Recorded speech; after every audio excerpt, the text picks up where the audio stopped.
বন্ধুরা আমরা পার্ট 1 দেখছিলাম যে ঠিক তখনই সেই রাইস্টার তার আসল রূপে ফিরে এলো, একটি কালো রাইস্টার, এবং সে বলল তোর বন্ধু এখন শেষ হয়ে গেছে, এবার দুনিয়ায় শ্যাডো রোলের রাজত্ব চলবে। জ্ঞান ভাই বুঝতে পারলো যে এটা তার বন্ধু নয়, কালকে রাতে হাবিলিতে নিশ্চয়ই কিছু একটা হয়েছিল যা তার জানা ছিল না। তারপর জ্ঞান ভাই বাইকে উঠে সোজাসুজি সেই হাবিলির দিকে রওনা দিল। হাবিলিতে পৌঁছানোর পর সে সোজা সেই ঘরে চলে গেল। সেখানে সে দেখলো আয়নার ভিতরে আসল রাইস্টার ছটফট করতেছে। জ্ঞান ভাই বলল আরে ভাই তুই এখানে কিভাবে ফেসে গেলি? রাইস্টার কাঁদতে কাঁদতে বলল কাল রাতে যখন আমি হালকা হতে যাচ্ছিলাম কোথাও থেকে আমি কারো কান্নার শব্দ শুনতে পেলাম। আমি সেই শব্দের পিছু পিছু চলতে লাগলাম এবং তখনই একটি ঘরে দেখলাম আয়নার ভিতরে একজন মানুষ বন্দী ছিল, যে দেখতে ঠিক আমার মতোই ছিল কিন্তু পুরো কালো। সে আমাকে বলছিল আমাকে বাঁচাও, আমি বাইরে আসতে পারতেছি না। আমি এমনিতেই ভয় পেয়েছিলাম, তার উপরে আবার খুব জোরে পেয়েছিল। তাড়াহুড়োয় আমি আয়নার দিকে হাত বাড়ালাম এবং ঠিক সেই মুহূর্তে ভিতরের সেই কালো রাইস্টার বাইরে বেরিয়ে এলো আর আমি আয়নার ভিতরে চলে গেলাম। তারপর কালো রাইস্টার আমার রূপ ধরে তোর কাছে গিয়েছিল এবং এখন আমার শরীর কালো হতে শুরু করেছে। তারপর জ্ঞান ভাই বলল চিন্তা করিস না ভাই, আমি আছি তো। তারপর জ্ঞান ভাই সেখানে পড়ে থেকে একটা লোহার রড দিয়ে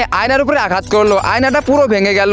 গ্রামে কালো রাইস্টার চিৎকার করতে করতে ধোঁয়ায় মিলিয়ে গেল এবং হাবিলিতে আসল রাইস্টার আয়না থেকে বাইরে বেরিয়ে এলো। রাইস্টার হাঁপাতে হাঁপাতে বলল ধন্যবাদ ভাই, যদি তুই ঠিক সময় না আসতি আমি চিরকালের জন্য ওর মধ্যে বন্দী হয়ে যেতাম। তখন জ্ঞান ভাই বলল বন্ধুত্বে আবার ধন্যবাদ কিসের, আমরা তো ভাই ভাই।